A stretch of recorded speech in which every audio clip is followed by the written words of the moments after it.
Well, everyone, it's time for us to go and take a look at the Google Pixel 10 and compare it against the Google Pixel 9a and see which particular phone is the better one for you. Now, as you can tell, the Google Pixel 10 is probably going to be the better phone in almost every single way you can look at it compared to the Google Pixel 9a, but I will probably tell you if you're looking at either one of these phones, they both have a lot of capability, they both have a lot of stuff going on with them, and we'll go and take a look at which one is the better one for you. Now, if you want to go ahead and pick up either one of these particular phones, links will be down in the description below. You can get them from there and you can help support the channel at the exact same time. Now, starting off with the outside of both these particular devices. With something like the Google Pixel 9a, this phone came out a little bit earlier this year. So it's not a super old device, it's a pretty, new device for the most part. On the front side of this particular phone, you're going to be getting a 6.3-inch OLED display. So this type of panel from that side, you are going to be getting a pretty decent type of panel for the most part. It is a OLED, so it's not like the nicest panel of all time, but it is giving you 2700 nits of peak brightness, which is pretty impressive. And it's also giving you 120 Hertz. So this type of display, for the most part, if you are about to go through and pick up some sort of a device, this thing is going to be giving you a good and a decent type of display. Again, it is not going to be perfect, but it is going to be giving you a good type of experience where you can kind of go through and pick up a phone like this and still get a pretty decent type of layout. So that's always something that I actually kind of like when we're going through and getting these types of devices. Now, with something like a Google Pixel 10, on the other hand, this one is going to be giving you a little bit of a better type of experience. So with the Google Pixel 10, this type of phone is essentially going to be able to give you a 6.3-inch OLED display. So this one is not a POLED, it is a standard OLED display. And this one is definitely a better type of panel. So for starters, this type of phone, it is going to be giving you that type of, 3000 nits of brightness, which is insane. It's really cool and really nice to be able to get that level of brightness inside of this type of device. And you are essentially going to be getting that here inside of this type of phone, which, like I said before, is just incredible. Now, you're also going to be able to go through and still maintain, 120 Hertz on this type of display as well. So you're going to be getting 120 Hertz. You're going to be getting a pretty good type of layout inside of this type of phone as well. So you're still going to be getting really nice type of stuff going on with this type of phone. But with that being said, both of these are kind of similar in the way they look, but the Pixel 9a does give you that more of a budget mid-tier phone type of feel, where the Pixel 10 gives you more like a flagship type of feel when it comes down to it. Both are giving you USB Type-C ports at the bottom, which is great. On the back side, the Pixel 9a is giving you this plastic back, where the Pixel 10 is giving you the standard glass back. So that right there is also going to be another slight difference here, because once again, if you are trying to get the phone that is going to be giving you a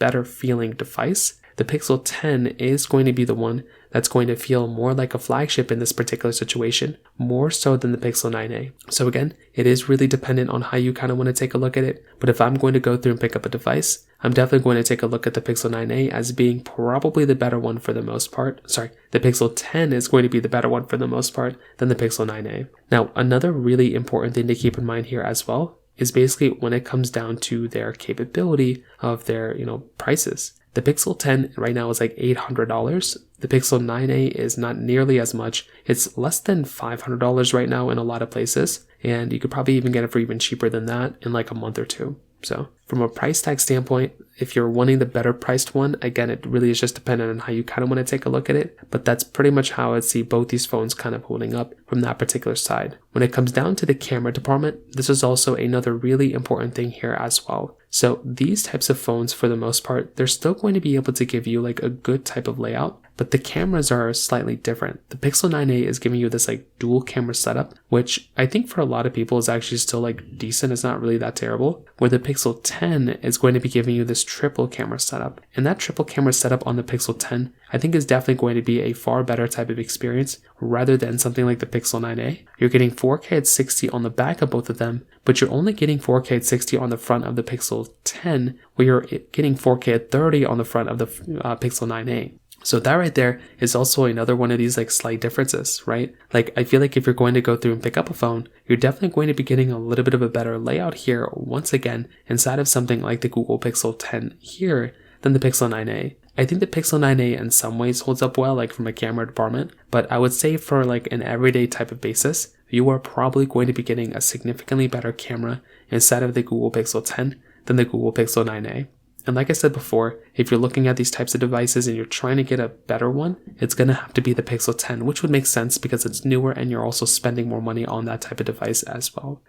Now, on top of that, another really important thing to keep in mind here too is that with something like the Google Pixel 10, this type of device, it's both of these phones are going to be supported with software for a long period of time. So both these devices are going to be supported for many, many generations now. So that's not really going to be that big of an issue. You're still going to be able to go through and get, many different software updates, many software versions. And I think that's a really nice thing to keep in mind there as well. So I definitely do like being able to go through and buy these types of phones that are going to give us that type of capability. But beyond that, I don't really think there's really anything else super insane here. Like, I feel like both these phones are still going to be, supported with software for a long period of time. So if it's a super big deal, I guess we'll hear about it. But for the most part, as of this point, I really don't think it's this big of a deal as far as I can tell right now. When it comes down to their battery life, the Pixel 9a is going to be giving you that 5100 milliamp battery, where the Pixel 10 is giving you a 4970 milliamp battery. So that right there is also another slight difference, because you're actually going to be getting a little bit of like a better type of battery life inside of the Google Pixel 9a than the Pixel 10. So that right there is also going to be another big difference here, because if you are trying to get the phone that is going to be giving you an overall better type of layout, well, the Pixel 9a does give you kind of some more capability possibly from that particular department, which I would say is actually kind of surprising when it kind of comes down to it. In terms of performance, the Google Pixel 9a is going to be giving you the Tensor G4 chipset inside with 8GB of RAM, where the Google Pixel 10 is going to be giving you that Tensor G5 chipset inside with 12GB of RAM. So I feel like that right there is going to be a pretty big difference and a pretty big, problem here that you might end up running into. And if you are wanting to go through and get a better type of performing phone here, well, the Pixel 10 is going to be the better one here for the most part. But I would still say that a device like, both of these phones are good, but there's some other better phones that I think are just better in the market that might make more sense to buy for the most part. Phones like the Samsung Galaxy S25 and those ones that are faster. But depending on what you're doing, the performance of these phones are still going to be great, and you're probably not going to run into too many problems. But keep in mind, if you are wanting like a faster, better, more powerful phone, then there's some other options out there for the most part. So to kind of sum it up, what I definitely will tell you is that both of these phones, I think, do still give you a really good type of experience, right? The Pixel 9a is clearly not as good of a phone as a Pixel 10. The Pixel 10 is going to be giving you a way better, more powerful device in almost every single way. And I think that's one of the main things to keep in mind here within a device like that, right? So I think that right there is a really important thing. However, I will still say if you are going to go through and pick up a device, I think either, if you're going to spend the money, I feel like there's some better phones out there in the market than these ones. I feel like a Samsung Galaxy S25 is still a better phone than these ones. And I feel like I'd rather recommend going down that direction than buying these particular devices when it comes down to it. So it kind of is up to you. But if I'm looking at the best phone, especially from a value per dollar standpoint, because there's a lot of Galaxy S25s that are cheaper now, it probably makes more sense to go through and buy some of those devices kind of rather than these ones, if I'm being honest. So from that particular side, that kind of covers it up there for the most part. If you have any other thoughts or questions, please let me know in the comment section below. Hit the like button, that'll mean so much, but definitely hit that subscribe button. More importantly than everything else, I love every single one of you guys. Hopefully I'll catch you guys in the next video. Peace out till then.